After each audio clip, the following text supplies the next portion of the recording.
आप सोचते हैं कि आपको पता है जानवर कैसे बड़े होते हैं, है ना? एक पिल्ला बड़ा होता है और कुत्ता बन जाता है। एक बिल्ली का बच्चा बिल्ली बन जाता है। सीधा सादा। लेकिन अगर मैं आपसे कहूं कि कुछ जीवों के लिए बड़ा होना सिर्फ आकार में बढ़ना नहीं है, बल्कि यह पूरी तरह से कुछ और बन जाने के बारे में है। अगर मैं आपसे कहूं कि कुछ जानवर ऐसे पैदा होते हैं जैसे वे एलियन हों और उन्हें सचमुच अपने ही शरीर को पचाना पड़ता है ताकि वे फिर से जन्म ले सकें, यह कोई विज्ञान कथा नहीं है। यह है कायांतरण और अन्य नाटकीय शारीरिक परिवर्तनों की चौंकाने वाली, हैरान कर देने वाली प्रक्रिया जो जीव विज्ञान की सीमाओं को भी चुनौती देती है। एक छोटे असहाय जीव से लेकर पंखों वाले अद्भुत प्राणी तक, ये हैं प्रकृति के सबसे आश्चर्यजनक और सबसे चरम रूपांतरण। इन जानवरों को देखने का नजरिया हमेशा बदल जाएगा। हम सभी को विकास की बुनियादी बातें पता हैं। चीजें छोटी शुरू होती हैं और बड़ी हो जाती हैं, लेकिन प्रकृति को अपने ही नियम तोड़ना पसंद है। जानवरों की दुनिया के एक बड़े हिस्से के लिए जीवन सीधी रेखा नहीं है। यह एक बहुअंक नाटक है जिसमें हर अंक के लिए मुख्य किरदार पूरी तरह बदल जाता है। इसका वैज्ञानिक नाम है मेटामॉर्फोसिस, एक ऐसा शब्द जिसका शाब्दिक अर्थ है रूप बदलना। ये एक शानदार रणनीति है।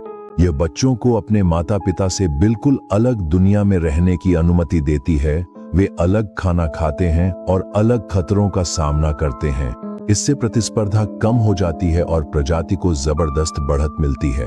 लेकिन मेटामॉर्फोसिस ही प्रकृति की इकलौती चाल नहीं है। कुछ जानवर विकास के लिए नहीं बल्कि जीवित रहने के लिए रूप बदलते हैं, अपनी पूरी शक्ल बदल लेते हैं ताकि बदलती दुनिया में खुद को ढाल सकें। तैयार हो जाइए रूपांतरण के उस्तादों को एक्शन में देखने के लिए। आइए शुरुआत करते हैं उस क्लासिक से जिसके बारे में हम सब ने स्कूल में पढ़ा था, लेकिन असलियत किसी भी पाठ्यपुस्तक की तस्वीर से कहीं ज्यादा अजीब है। मैं बात कर रहा हूं मेंढक की। यह सब शुरू होता है जिलेटिन जैसे अंडों के एक गुच्छे से जो भविष्य के जानवरों से ज्यादा अजीब जेली जैसे लगते हैं। इन अंडों से एक छोटा मेंढक नहीं बल्कि एक टैडपोल निकलता है जो हर मायने में एक मछली जैसा जीव है। इसके पास पैर नहीं होते, तैरने के लिए एक लंबी छपटी पूंछ होती है और यह गलफड़ों के जरिए पानी में सांस लेता है। ये पूरी तरह पानी के अंदर रहता है, बस शैवाल खाता रहता है। लेकिन फिर जादू शुरू होता है। थायराइड ग्रंथि से निकलने वाले हार्मोन के कारण टैडपोल का पूरा सिस्टम रिब्यूट होने लगता है। उसके किनारों से छोटे छोटे अंकुर निकलते हैं जो धीरे धीरे फूलकर ताकतवर पिछली टांगों में बदल जाते हैं जो कूदने के लिए बनी होती हैं। उसका चेहरा आकार बदलने लगता है, उसका मुंह चौड़ा होकर मेंढक की खास मुस्कान में बदल जाता है और अंदरूनी तौर पर यह बदलाव और भी गहरा होता है। उसके गलफड़े जो जमीन पर बेकार हैं, सिकुड़ कर गायब हो जाते हैं, जबकि एक नया अंग, फेफड़ों की एक जोड़ी पहली बार फूलती है। उसकी पूरी पाचन प्रणाली को फिर से तैयार किया जाता है जो पौधों के लिए बनी लंबी आंत से बदलकर कीड़ों के मांसाहारी आहार के लिए बनी छोटी आंत में बदल जाती है। आखिरकार उसकी पूंछ जो कभी तैरने के लिए जरूरी थी, धीरे धीरे शरीर में ही समा जाती है और उसके पोषक तत्व अंतिम बदलाव के लिए इस्तेमाल हो जाते हैं। नतीजा है एक ऐसा जीव जिसने पानी और जमीन दोनों पर विजय पा ली है, जो पशु जगत के सबसे क्रांतिकारी बदलावों में से एक का जीवित प्रमाण है। हर कोई लेडी बग को पसंद करता है। वे प्यारी, रंगीन होती हैं और किसी भी बगीचे में स्वागत योग्य मेहमान होती हैं। लेकिन अगर आप लेडी बग से उसके बचपन में मिलते तो शायद आप उसे उठाना नहीं चाहते। आप तो शायद चीख भी सकते थे। लेडी बग का जीवन चक्र एक रोमांचक सफर है और यह एक छोटे से पीले अंडे से शुरू होता है जिसे आमतौर पर पत्ते पर झुंड में रखा जाता है। लेकिन जो बाहर निकलता है वह कोई छोटा सा भृंग नहीं होता। यह एक लार्वा होता है जो एक छोटे 6 पैरों वाले मगरमच्छ जैसा दिखता है। यह लंबा, कांटेदार होता है और आमतौर पर काले रंग का होता है जिस पर आक्रामक दिखने वाले रंगीन धब्बे होते हैं। यह छोटा जीव एक ठंडे दिल वाला शिकारी है। इसका एकमात्र उद्देश्य है खाना। एक अकेला लेडीबग लार्वा अपने बढ़ने के दौरान सैकड़ों एफिड्स और अन्य मुलायम शरीर वाले कीड़ों को खा सकता है।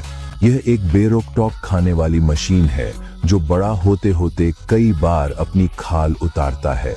जब यह पूरी तरह से भर जाता है तो यह कुछ अजीब करता है।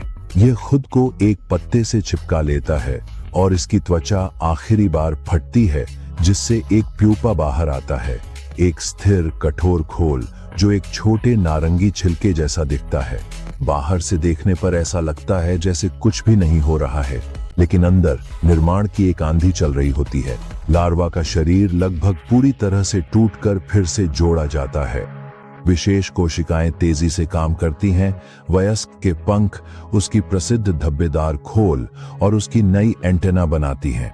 करीब 1 या 2 हफ्ते बाद खोल फट जाता है और उसमें से वयस्क लेडी बग रेंगती हुई बाहर आती है।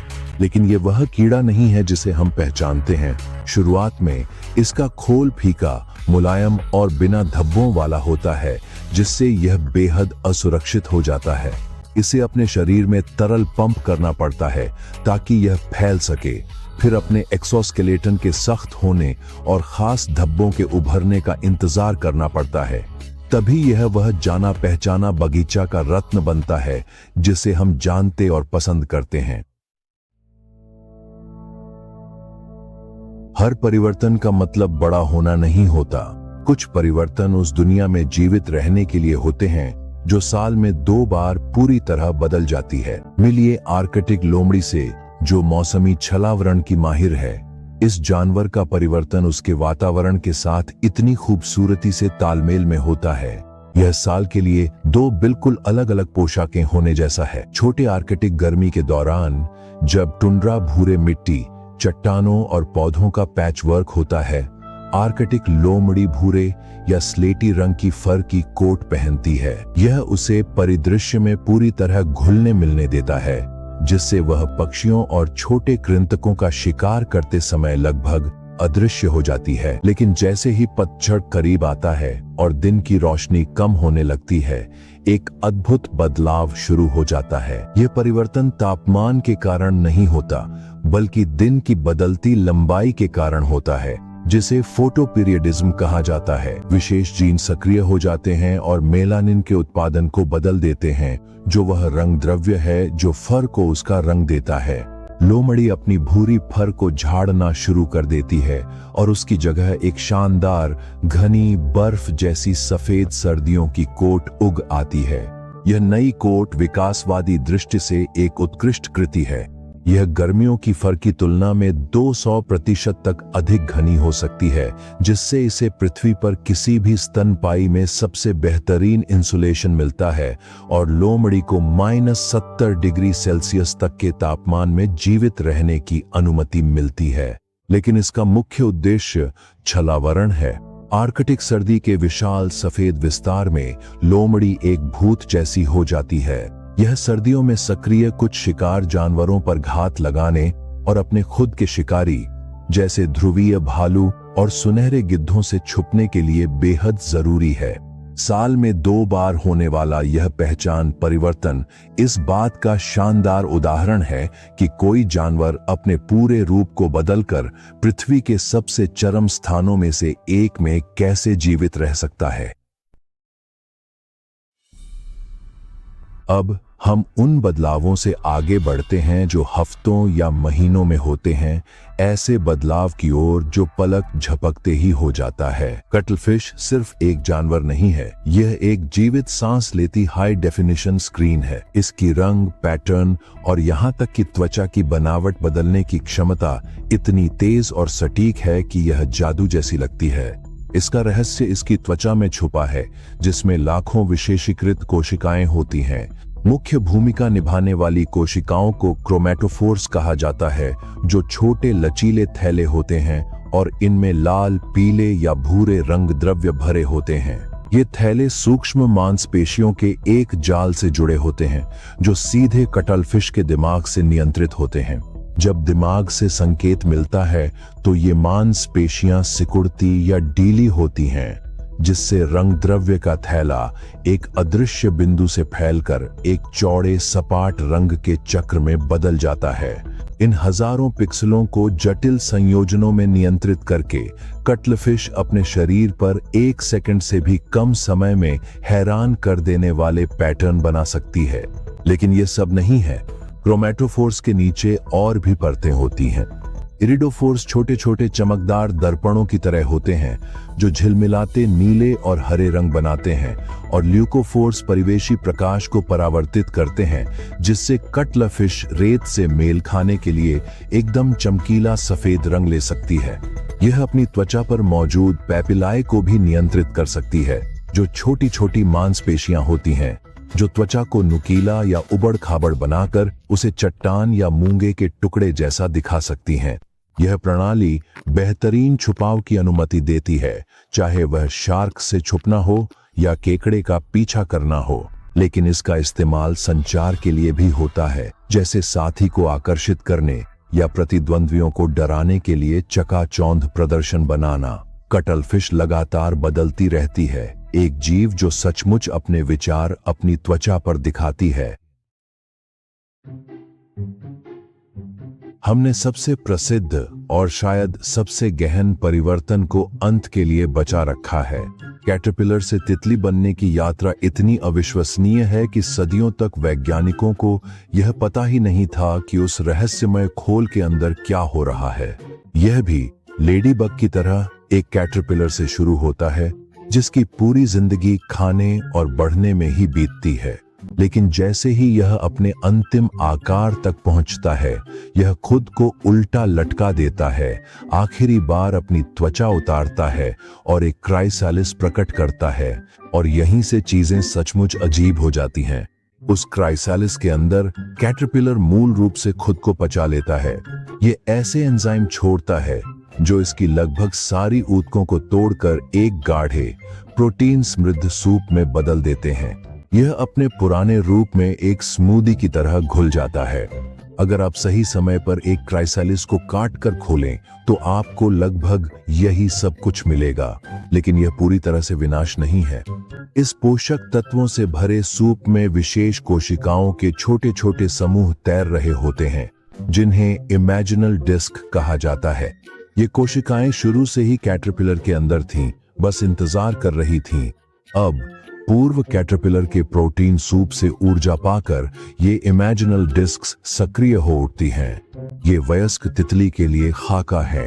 एक डिस्क एंटीना बन जाती है, दूसरी एक पैर बनती है, और सबसे बड़ी डिस्कें खुलकर वे शानदार पंख बन जाती हैं।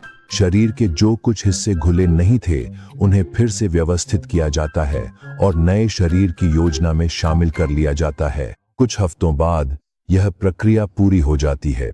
एक पूरी तरह से नया जीव पुराने जीव की कच्ची सामग्री से बना बाहर निकलता है। यह अपने सिकुड़े हुए पंखों की नसों में तरल भरता है ताकि वे फैल सकें, और सूखने के बाद यह अपनी पहली उड़ान भरता है। यह सिर्फ एक बदलाव नहीं है, यह एक पुनरुत्थान है। एक टैडपोल जो हवा में सांस लेने के लिए अपना शरीर बदलता है, एक आर्कटिक लोमड़ी जो मौसम के अनुसार अपना रूप बदलती है, या एक कैटरपिलर जो खुद को तरल बनाकर फिर से पंखों वाले रत्न के रूप में जन्म लेता है। जानवरों की दुनिया हमें दिखाती है कि विकास शायद ही कभी सीधी रेखा में होता है। ये रूपांतरण जीव विज्ञान की सबसे क्रांतिकारी, आश्चर्यजनक और विस्मयकारी प्रक्रियाओं में से कुछ हैं। ये विकास की अथक रचनात्मकता का प्रमाण है, जो साबित करते हैं कि प्रकृति में बदलाव सिर्फ जीवन का हिस्सा नहीं है, बल्कि वही जीवन है। ये तो प्रकृति के कुछ ही अद्भुत रूप बदलने वाले जीव हैं। कौन सा रूपांतरण आपको सबसे ज्यादा हैरान कर गया? क्या वह खुद को तरल बना लेने वाली तितली थी, या कटलफिश का तुरंत रंग बदल लेना? नीचे कमेंट्स में मुझे जरूर बताएं। और अगर आपको जीव विज्ञान की इस जंगली दुनिया की यात्रा पसंद आई हो तो लाइक बटन दबाएं, सब्सक्राइब करें और नोटिफिकेशन बेल भी बजाएं, ताकि आप हमारी अगली गहराई में डुबकी मिस न करें। देखने के लिए धन्यवाद।